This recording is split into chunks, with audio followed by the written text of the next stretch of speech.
And tomorrow will mark officially the first big test for U.S. men's national team manager Mauricio Pochettino. I think we cannot mix political thing with the sport.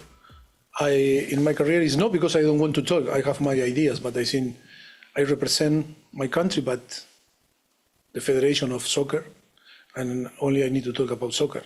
And I think we have qualified people that can talk about political, but I am not an expertise in politics. We want to destroy Panama, we want to destroy the next one, and we want to win. But destroy, when I say we destroy, it's just in a sport way. We want to beat them. We want to win the game. We need to play for us. We need to feel proud to defend our flag and our badge. We need to play for our country, but always on the pitch, trying to be better, to beat the opponent. And I think it's a big mistake if we talk about politics, because I think people is now waiting for us to talk in this way. It's a great possibility to see 4 countries from 4 teams that are amazing, with amazing players, with amazing coaching staff, amazing coaches. I invite the people to come and enjoy the game, because I think it's for me the best game in the world. Soccer. And we're going to get to all the play on the field, but he started off being asked about the things going on off the field. And the truth is that all of the other teams playing in Panama, Canada, and Mexico have been in the spotlight under this American administration. Poch using the word, it'd be a big mistake for that to be our focus. Do you agree?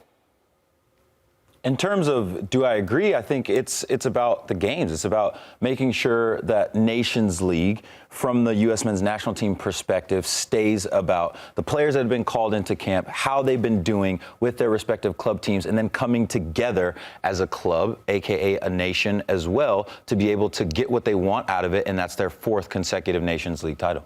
Yeah, we live in a very divisive time, and it doesn't matter how you see politics. It doesn't matter what your background is. It's a matter of fact. It's not an American thing. It's an international thing right now. What I like that Poch did is we go into matches and playing at the international level, you're always looking for motivational bulletin board material. And he just said, I don't want to get involved in that. And it's not him running away from the issue. It's him saying, let's concentrate on why we're here. This is about football.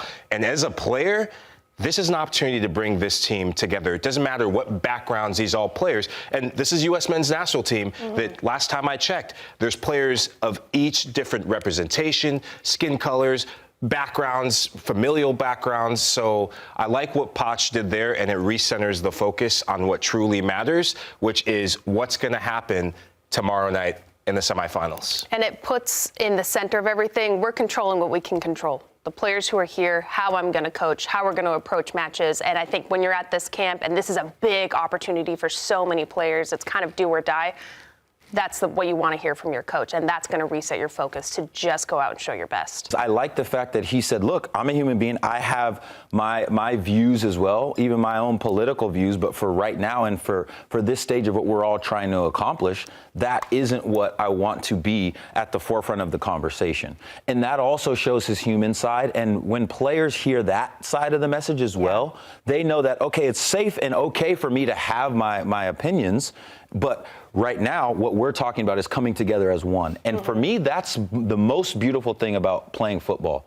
You have the challenge from a humanitarian standpoint to come together as one. Yeah. This isn't a type of job where you can just sit in the cubicle, chill, sit back with your own political views and not have to be able to come together with people that may not view things the exact same way as you. Yeah, to answer your question about do the players feel this, I want to share a story that I got to witness firsthand during my time with the Sierra Leone national team. So I think it may have been 2013 or 2014.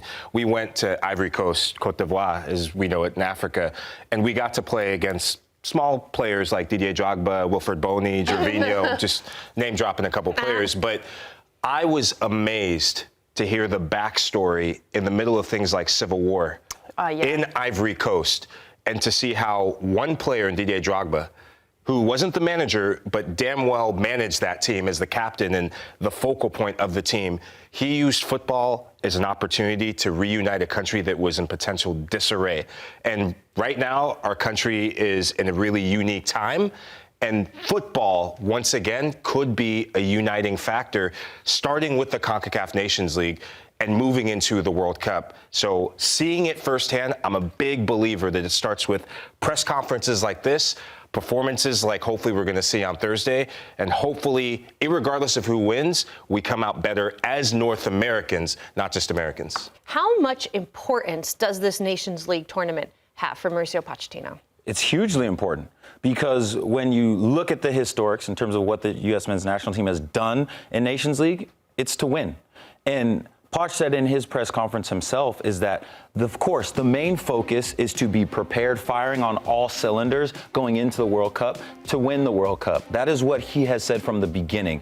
He is here to win the World Cup with the U.S. men's national team, and everything that begets that is continuing to win along the way. And when you look at your Gio Reynas, you look at your Tyler Adams, your players that have been main contributors with the U.S. men's national team, he expects them to be very, very successful in this tournament. And again, that can beget winning in the World Cup looming. Who needs this Nations League the most? I still think Mauricio Pochettino needs every single tournament. And it's not to prove anything to himself, but we bought Poch in to move the needle, to do something that hasn't been done before, or at least get back to a level that we saw in 2002. So I'd put Poch in there in every tournament we see, every match we see. He needs this. But in terms of players, the player that I associate with the CONCACAF Nations League, when I look at injuries, Joe Scally needs this once again. With Serginho Dest back from injury